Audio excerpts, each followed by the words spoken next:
Nubwo ku itariki ya 23 y'ukwezi kwa kane mu mwaka wa 2025 leta ya Repubulika ya Demokarasi ya Kongo n'umutwe wirwanya wa M23 basinyanye amasezerano y'agahenge, birasa naho ako gahenge kakiri inzozi mu ntara za Kivu y'Amajyaruguru na Kivu y'Epfo. Nyuma y'imirwano ikaze muri ibi bice mu ntangiriro z'ukwezi kwa gatanu ndetse no mu cyumweru gishize, ubu hari amakuru ava mu burasirazuba bwa Repubulika ya Demokarasi ya Kongo avuga ko ihuriro rya AFC M23 rirwanya ubutegetsi bwa Repubulika ya Demokarasi ya Kongo ryisubije agace kitwa Bambu ndetse na Kishishe muri sheferi ya Bwito, ni teritwari ya Rucuru mu ntara ya Kivu y'Amajyaruguru. Hari hashize igihe kirenga umwaka abarwanyi ba AFC M23 bavuye muri utu duce nta mirwano ibayeho, batuvuyemo kugira ngo bajye kongerera imbaraga ibirindiro byabo muri pariki y'igihugu ya Virunga, Rugari na Kibumba. Amakuru aturuka mu ntara ya Kivu y'Amajyaruguru aravuga ko AFC M23 yisubije utu duce nyuma y'imirwano yayihanganishije n'imitwe ya Wazalendo ku itariki ya 14 y'ukwezi kwa gatanu mu mwaka wa 2025. Radio Okapi ivuga ko hari abaturage bake bahunze utu duce ubwo imirwano yabaga, ndetse n'abandi bagumye mu ngo zabo. Bikavuga ko kuri itariki ya 16 y'ukwezi kwa gatanu ubu ngo hari umutuzo. Ku itariki ya 15 y'uku kwezi kwa gatanu utundi duce turi muri groupement ya Bwabo ndetse n'ahitwa Banyungu muri teritwari ya Masisi natwo ngo twabereyemo imirwano ya AFC M23 na Wazalendo. Abaturage barahunga, birasa naho ibintu birimo gusubirira udubi, mu gihe ku rundi ruhande hari ibiganiro bigamije kugera ku mahoro ndetse byari byatangiye gutanga icyizere. Kubera iki ku ruhande rumwe imirwano ikomeje, ahandi ibiganiro by'amahoro nabyo birimbanyije?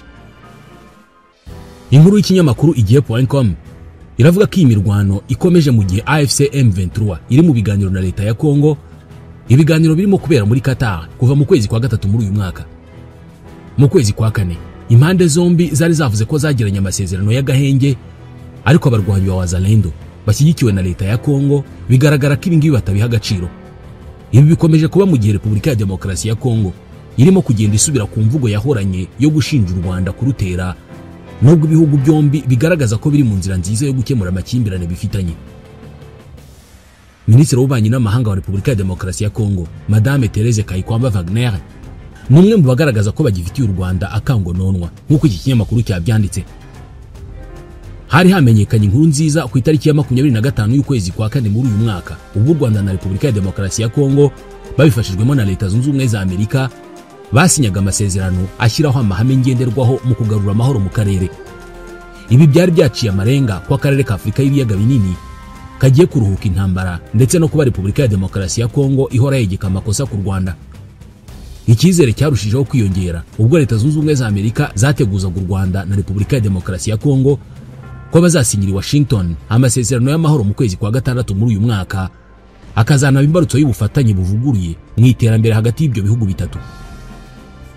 Mu miyoboro y'itumanaho ya Repubulika ya Demokarasi ya Kongo, abayobozi nka Minisitiri w'ububanyi n'amahanga Kayikwamba Wagner n'umuvugizi wa guverinoma Patrick Muyaya kuva icyo gihe ntabwo bongeye kumvikana bavuga cyane ku Rwanda. Byari mu gihe kubera ko mu kwezi kwa kane impande zombi zemeranyije kwirinda ubushotoranyi ubwo ari bwo bwose ndetse no guhagarika imvugo zihembera urwango n'amakimbirane.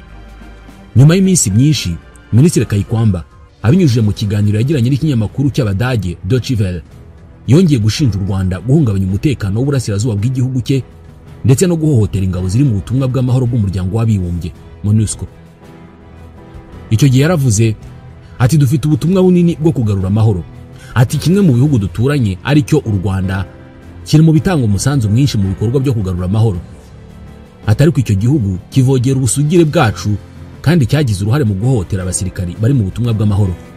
Guverinoma y'u Rwanda yateye utwatsi kenshi ibi birego, igasobanura ko ari urwitwazo rwa Repubulika ya Demokarasi ya Kongo rugamije kurangaza umuryango mpuzamahanga kugira ngo utita ku mpamvu muzi zateye umutekano muke mu burasirazuba bwa Kongo zirimo imiyoborere mibi n'ihohotera rikorerwa abanyekongo bavuga ikinyarwanda.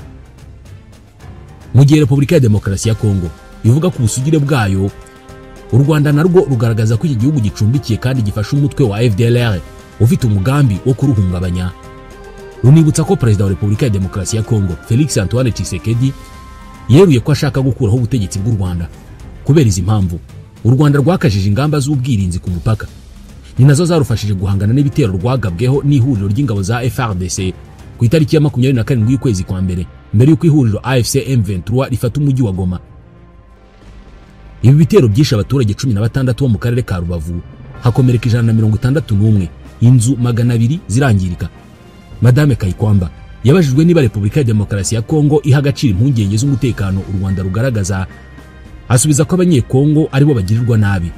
Ati si ibihumbi by'abantu bapfuye ni abanyekongo cyangwa ni abanyarwanda? Ati ni abanyekongo. Ati abagore bafatwa ku ngufu ni abanyekongo cyangwa ni abanyarwanda? Arongera arisubiza ati ni abanyekongo. Minisitiri w'ububanyi n'amahanga n'ubutwererane w'u Rwanda Ambassadeur Olivier Nduhungirehe aherutse gusobanura ko u Rwanda na Repubulika ya Demokarasi ya Kongo bashyikirije Amerika amasezerano y'ibanze y'amahoro, akaba arimo gusuzumwa n'inzobere. Ambassadeur Nduhungirehe yavuze kandi ko mu cyumweru cya gatatu cy'ukwezi kwa gatanu we na Madame Kayikwamba bazasubira i Washington kugira ngo banoze bwa nyuma aya masezerano mbere y'uko ashyirwaho umukono. Kayikwamba yabajijwe niba yizeye ko Amerika ishobora gukemura aya makimbirane mu gihe ashinja u Rwanda ibi byaha byose, asubiza ko yemeye kujya mu biganiro i Washington kubera ko hari gahunda ya Rwanda yari igiye gufasha ibihugu byombi kugirana amasezerano y'amahoro. Uyu muyobozi yagaragaje ko niba abafatanyabikorwa bagize uruhare mu biganiro bihuza impande zombi ari abanyakuri n'inyangamugayo, bakaba biteguye gutanga umusanzu kugira ngo amahoro aboneke, ngo Repubulika ya Demokarasi ya Kongo nayo yiteguye gutanga umusanzu wayo. Yavuze kandi ko ategereje kureba niba u Rwanda ruzubahiriza ibyo rwemereye mu biganiro byaba bya Rwanda, Qatar ndetse na Washington. Gusa ntiyagaragaje niba Repubulika ya Demokarasi ya Kongo nayo yiteguye kubahiriza ibyo yemeye birimo gusenya umutwe wa FDLR. Mu gihe Minisitiri Kayikwamba avuga ibi ngibi, umujyanama mukuru wa Perezida Donald Trump ku bibazo bya Afurika Masad Boulos we yavuze ko yavuganye na Perezida Paul Kagame na Tshisekedi ku mushinga w'amasezerano y'amahoro hagati ya Repubulika ya Demokarasi ya Kongo n'u Rwanda warangiye gutegurwa. Ubu hakaba hategerejwe kumva iki impande zombi zivugaho. Boulos yabivuze kuri itariki ya 15 y'ukwezi kwa gatanu, avuga ko ibisubizo by'u Rwanda na Repubulika ya Demokarasi ya Kongo kuri uyu mushinga byitezwe ko bizatangwa mu mpera z'iki cyumweru, uretse ko hashobora kuzagira bike bikomeza kunozwa. Boulos yabwiye Reuters ko yaganiriye n'abakuru b'ibihugu byombi kugira ngo abamenyeshe aho bigeze kandi ngo bashimye intambwe imaze guterwa. U Rwanda na Repubulika ya Demokarasi ya Kongo byoherereje Amerika imbanziriza mushinga z'amasezerano y'amahoro mu ntangiriro z'ukwezi kwa gatanu. Amerika izihuriza hamwe havamo umushinga w'amasezerano y'amahoro wahawe guverinoma z'ibihugu byombi. Bwana Boulos yavuze ko bategereje igisubizo cya nyuma kivuye ku mpande zombi. Ati nidusoza iki cyiciro cya nyuma nk'uko byatangajwe mbere, Marco Rubio ushinzwe ububanyi n'amahanga bwa Leta Zunze Ubumwe za Amerika yiteguye kubakira bombi i Washington. Ati twizeye ko ibi bizakorwa vuba cyane bishoboka mu byumweru biri imbere.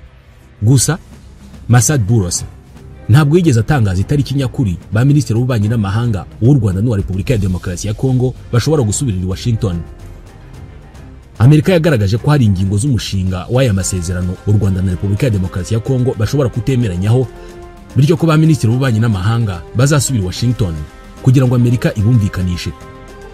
U Rwanda, Repubulika ya Demokarasi ya Kongo na Amerika bemeranyije ko inyandiko y'umushinga w'amasezerano y'amahoro igomba kubiri mu murongo wa gahunda yemejwe n'umuryango w'iterambere ry'ibihugu bya Afurika y'Amajyepfo SADC no Afurika y'Uburasirazuba, igamije gufasha aka karere kubona amahoro arambye. Byemeranyije kandi ko iyi nyandiko izajya mu murongo w'ibiganiro byahurije u Rwanda na Repubulika ya Demokarasi ya Kongo i Doha muri Qatar mu kwezi kwa gatatu muri uyu mwaka, ndetse n'ibyakomeje guhuriza abahagarariye Repubulika ya Demokarasi ya Kongo n'ihuriro AFC M23 muri icyo gihugu. Amasezerano y'amahoro namara gusinywa, Amerika nayo izasinyana n'ibihugu byombi ajyanye n'ubukungu, ariko Repubulika ya Demokarasi ya Kongo ikaziharira umwanya munini kubera ko ifite umutungo kamere mwinshi. Biteganijwe ko no ku ruhande rw'u Rwanda aya masezerano yo kubyaza umusaruro umutungo kamere azasinywa, by'umwihariko rukazungukira cyane mu bijyanye no kongerera agaciro amabuye y'agaciro. Bivuze ko amabuye y'agaciro azajya avanwa muri Repubulika ya Demokarasi ya Kongo ashobora kuzajya agezwa mu Rwanda agatunganywa, akaba ari narwo ruyohereza ku isoko mpuzamahanga. Amerika ivuga ko u Rwanda rurimo gushyiraho ibyanya byahariwe inganda ku buryo hashobora kubakwa n'izindi nganda zitunganya amabuye y'agaciro. Amerika yafashije u Rwanda na Repubulika ya Demokarasi ya Kongo gusinya amasezerano agena amahame y'ibanze aganisha ku mahoro arambye, nyuma yaho Leta ya Kongo na AFC M23 batangarije muri Qatar ko bemeranije guhagarika imirwano kugira ngo ibiganiro bikomeze mu mwuka mwiza. Gusa iyi mirwano birasa naho itahagaze.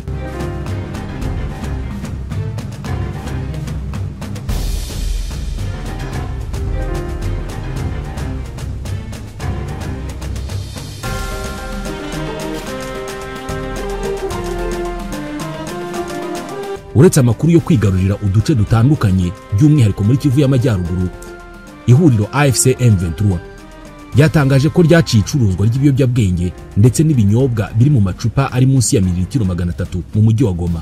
Ibi biri mu ngamba nshya iri huriro ritegeka Goma uyu munsi rikomeje gufata.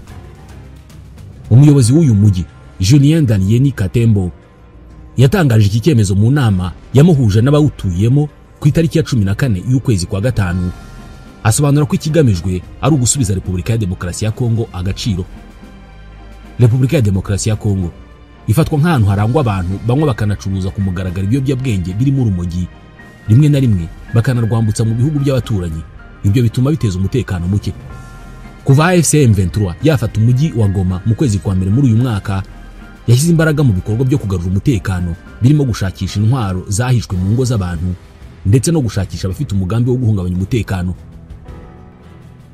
Uyu mutwe wa M23 umaze amezi 4 yose utegeka umujyi wa Goma, kandi birasa naho utiteguye kuhava. Usibye gushinjwa kufashwa n'u Rwanda, wanashinjwe kufashwa n'uwahoze ari perezida wa Repubulika ya Demokarasi ya Kongo Joseph Kabila Kabange.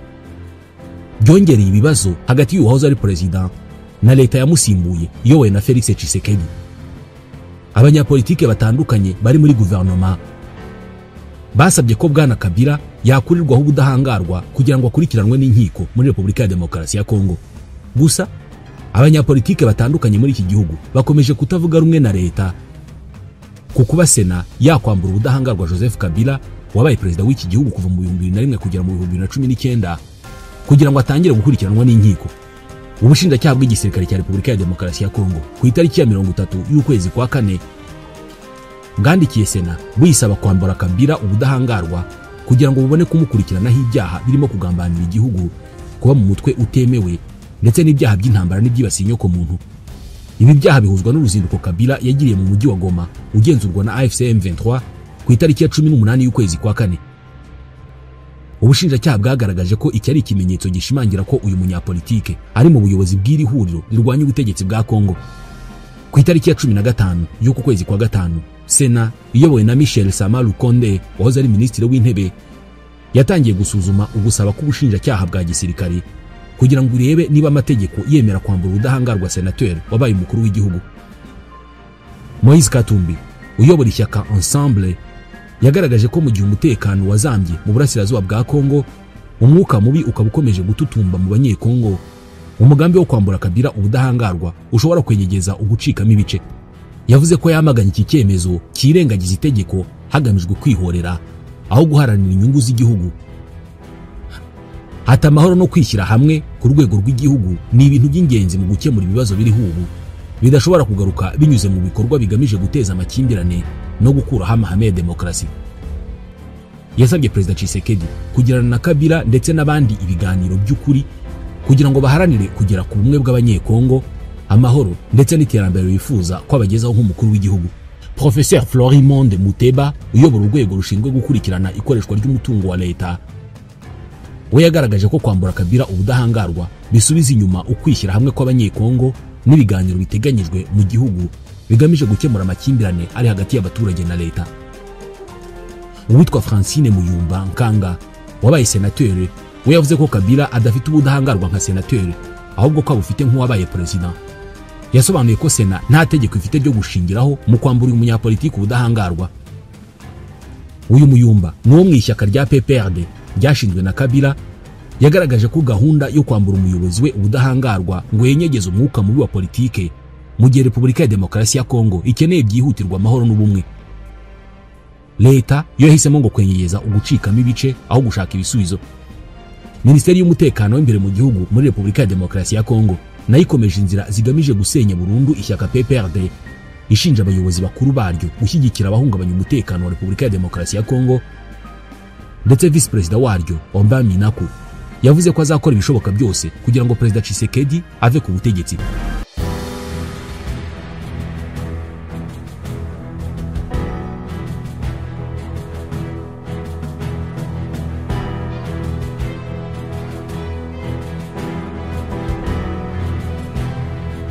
Kuva mu kwezi kwa 11 mu mwaka wa 2024, umutwe w'inyeshyamba za M23 watangije ibitero ku ngabo za leta ya Repubulika ya Demokarasi ya Kongo FARDC mu ntambara yeruye yiswe ya kabiri ya M23.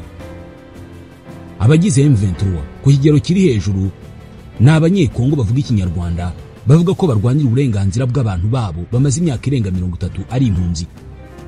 Ni intambara yarwanywe mu buryo bukomeye kugera n'uyu munsi iracyakomeje.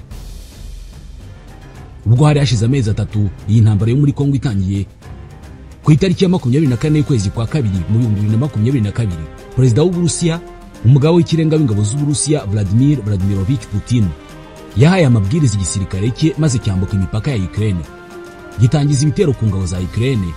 N'ubu intambara igeze ahakomeye. Izi ntambara zombi, iyo muri Ukraine n'iyo muri Kongo, zararwanywe, ziravugwa, zibamo byinshi kugera n'uyu munsi, aho Leta Zunze Ubumwe za Amerika zamaze kuzinjiramo kugira ngo zirebe uko izi ntambara zahagarara, ariko Leta Zunze Ubumwe za Amerika zinabonemo inyungu. Mu by'ukuri izi ntambara zombi zifite ibyo zihuriyeho mu buryo bwihariye, by'umwihariko ku ruhande rwa Ukraine na Repubulika ya Demokarasi ya Kongo. Ikinyamakuru igihe.com cyageranije bimwe mu by'izi ntambara, by'umwihariko ku bakuru b'ibihugu babiri bamaze imyaka bugarijwe n'ibibazo by'umutekano muke mu bihugu byabo, Felix Tshisekedi wa Repubulika ya Demokarasi ya Kongo na Volodymyr Zelensky wa Ukraine. Aba bombi hari byinshi bahuriyeho, cyane uko bitwaye kuva imirwano yakubura mu bihugu byabo, hakaba bavuga ko ariyo ntandaro yo kuba intambara mu bihugu byabo zidahagarara. Muri iyi nkuru tugiye kugaruka by'umwihariko ku isano igaragara hagati y'abayobozi b'ibihugu byombi, ibihugu bikomeje kubisibaniro. Icyambere izi ntambara zihuriyeho ni imbarutso yazo. Intambara yo mu burasirazuba bwa Ukraine ndetse n'intambara yo mu burasirazuba bwa Repubulika ya Demokarasi ya Kongo zirasa n'izifitanye isano mu mizi y'itangira ryazo.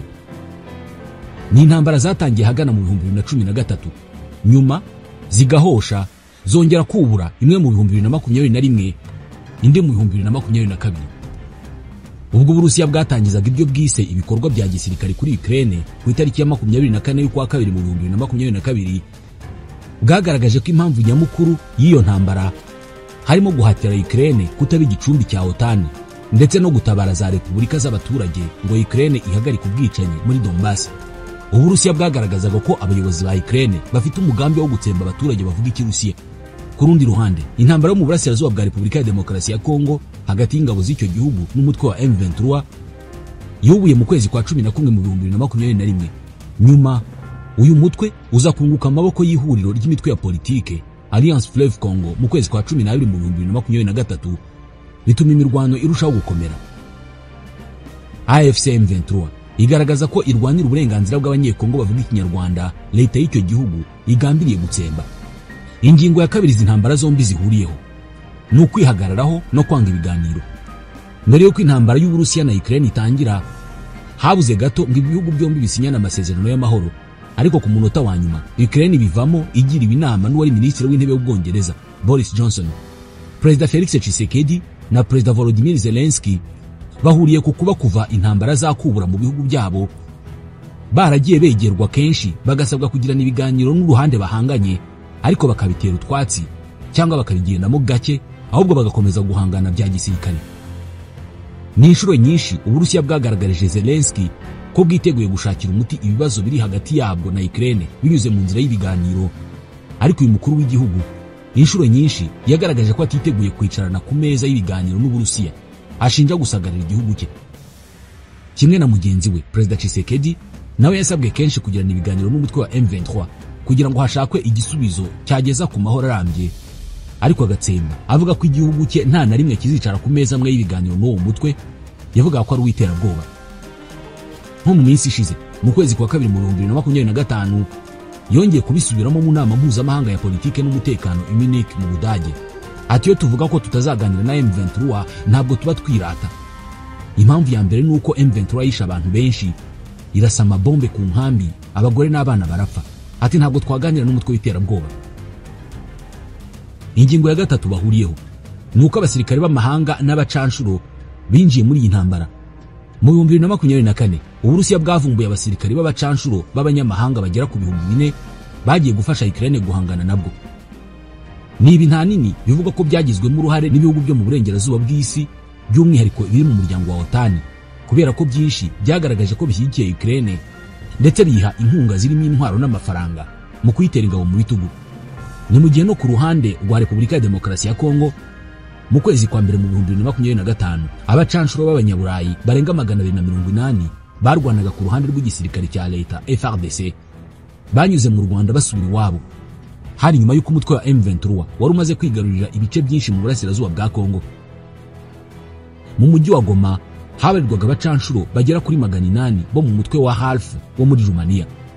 Uretse abo bacanshuro, leta ya Felix Tshisekedi yari yaranitabaje ingabo z'ibindi bihugu zirimo iz'umuryango wa Afrika y'Amajyepfo SADC ndetse n'iz'u Burundi zafashaga igisirikare cyo guhangana na M23.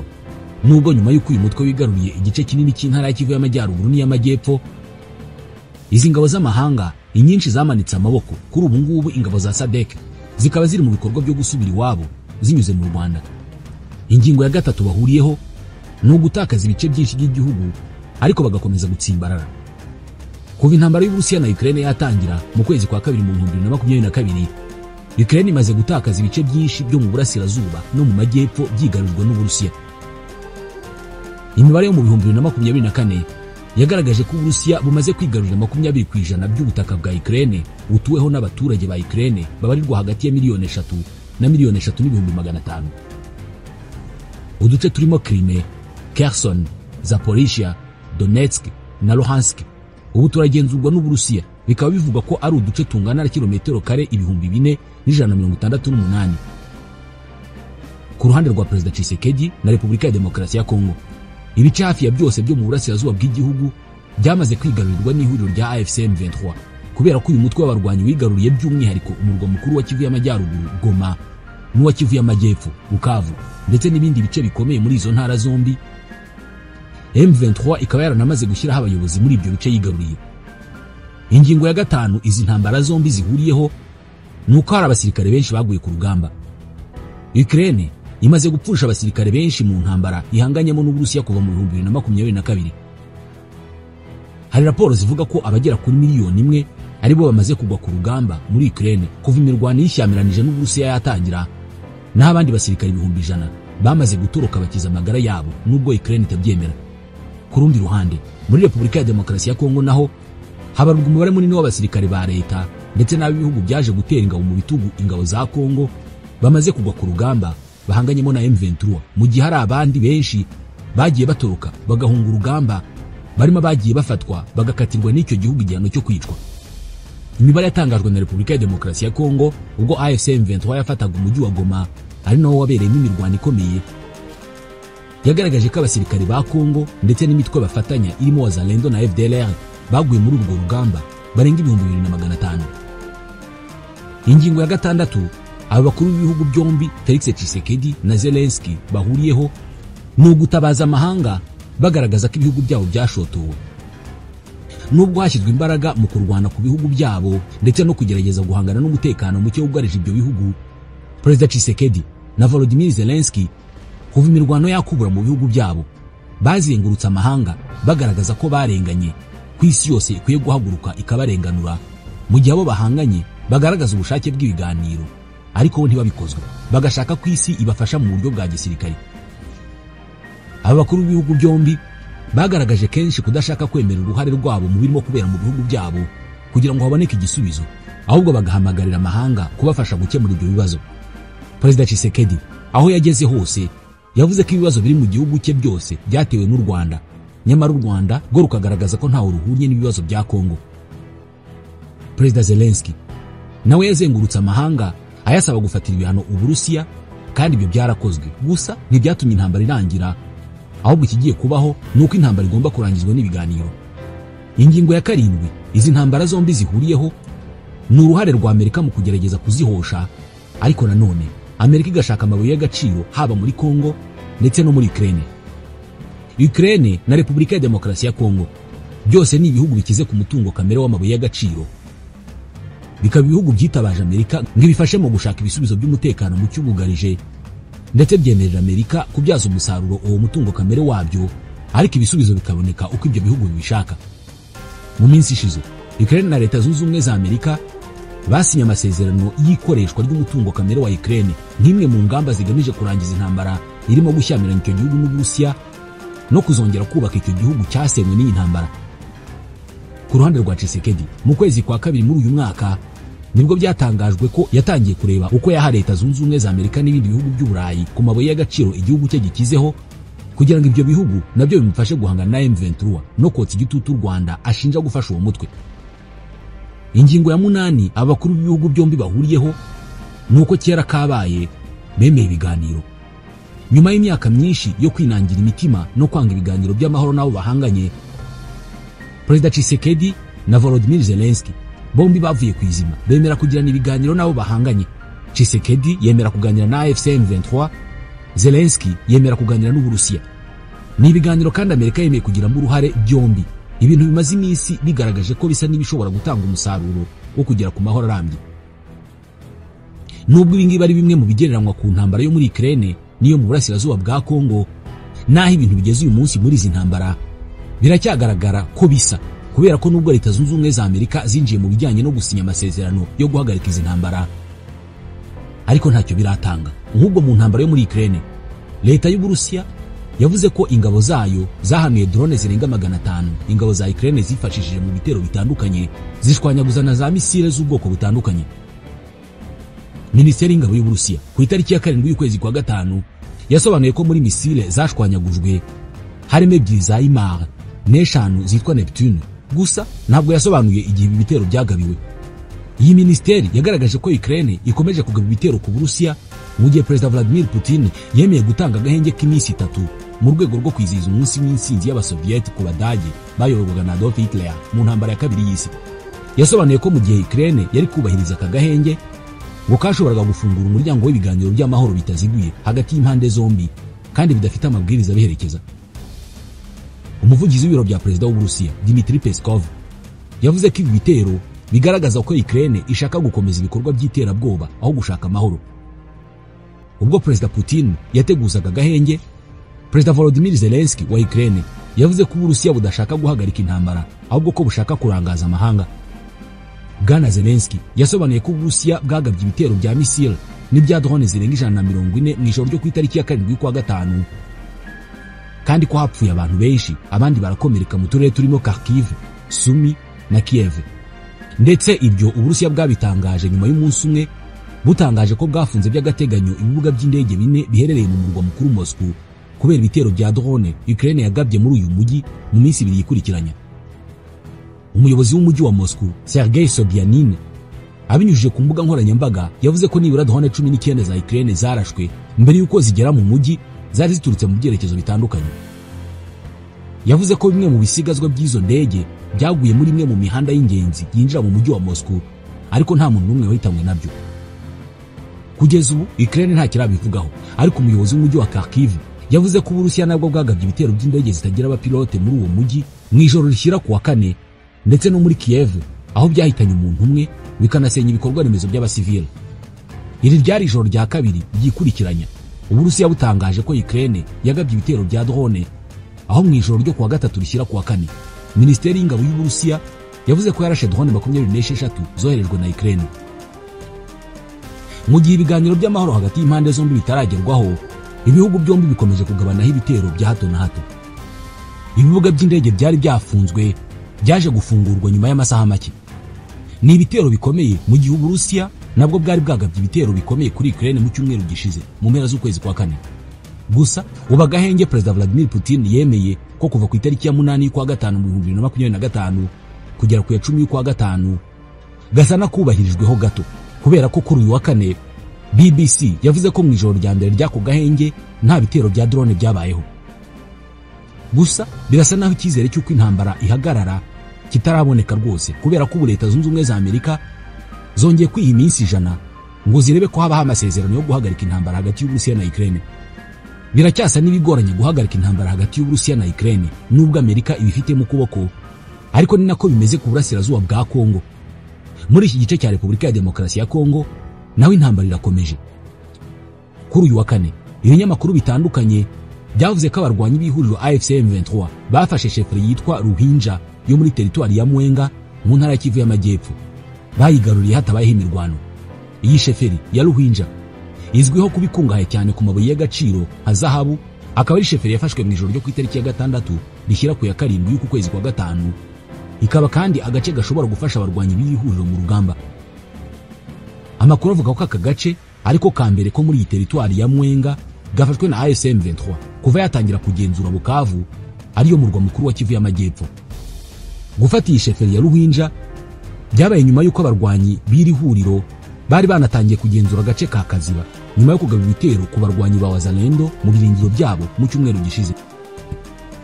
M23 yafashe ako gace nyuma y'urugamba rwamaze amasaha 48 Wazalendo igerageza kwihagararaho, ariko birangira ikuyemo akayo karenge. Nanone kandi kuva ku itariki ya 6 y'ukwezi kwa 5, Groupement za Rushiga, Kabalole, Ruduha na Idudwe nazo ziragenzurwa n'abarwanyi ba AFC M23.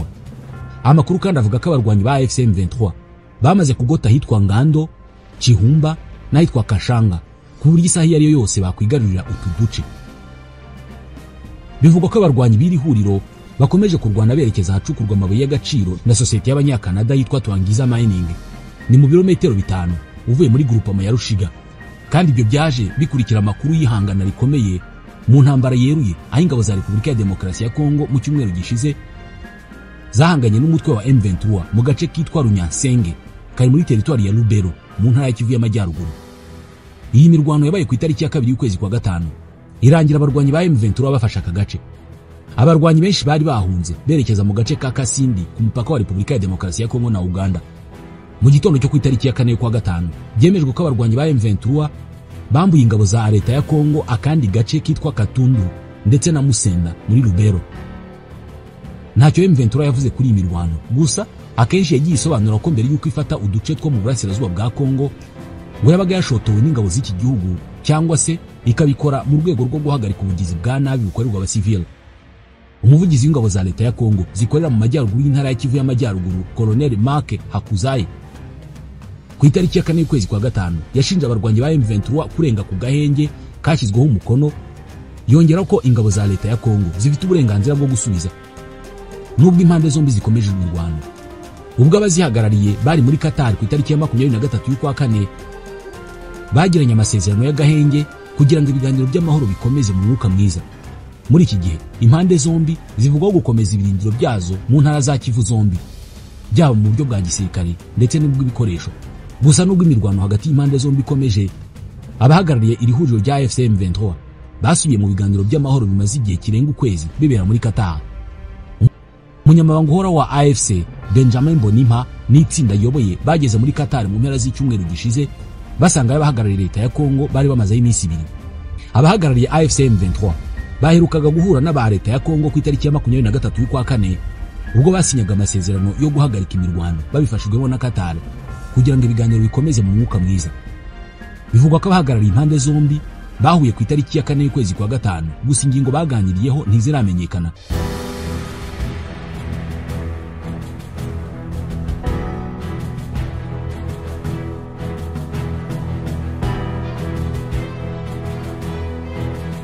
Ku rundi ruhande, mu gihe hari ibiganiro hagati ya leta ya Repubulika ya Demokarasi ya Kongo ndetse n'ihuriro rya AFC M23, iby'amasezerano hagati ya leta ya Kongo na leta y'u Rwanda nabyo bikomeje gutunganywa. Minisitiri w'Ububanyi n'Amahanga n'Ubutwererane w'u Rwanda, Ambasaderi Nduhungirehe Olivier, yavuze ko ukwezi kwa 5 kuzarangira amasezerano y'amahoro y'u Rwanda na Repubulika ya Demokarasi ya Kongo yamaze gutungana. Umujyanama wa Perezida Donald Trump kubirebana n'ubufatanye na Afurika, Masad Boulos, ku itariki ya 5 y'uku kwezi yavuze ko u Rwanda na Repubulika ya Demokarasi ya Kongo byohereje Washington umushinga w'amasezerano y'amahoro. Ni igikorwa cyubahiriza umwanzuro wafashwe ku itariki ya 25 y'ukwa 4 ubwo ibihugu byombi byasinyaga amasezerano agena amahame aganisha akarere ka Afurika y'ibiyaga binini ku mahoro. Ni amasezerano yasinyiwe imbere ya Minisitiri w'Ububanyi n'Amahanga wa Amerika, Marco Rubio. Mu kiganiro na France 24 ku itariki ya 5 y'ukwezi kwa 5, Minisitiri Nduhungirehe yasobanuye ko umushinga w'amasezerano y'amahoro watanzwe n'u Rwanda na Repubulika ya Demokarasi ya Kongo uzaganirwaho n'impuguke mu cyumweru cya 3 cy'ukwezi kwa 5. Abaminisitiri b'Ububanyi n'Amahanga bagahurira Washington kugira ngo banoze aya masezerano bwa nyuma. Minisitiri Nduhungirehe yabajijwe niba mu mpera z'uku kwezi amasezerano y'amahoro azaba yamaze kuboneka, maze asubiza yego, ati nibyo twifuza. atari ko ibiganiro ni ngombwa ko impande zombi zigera ku masezerano.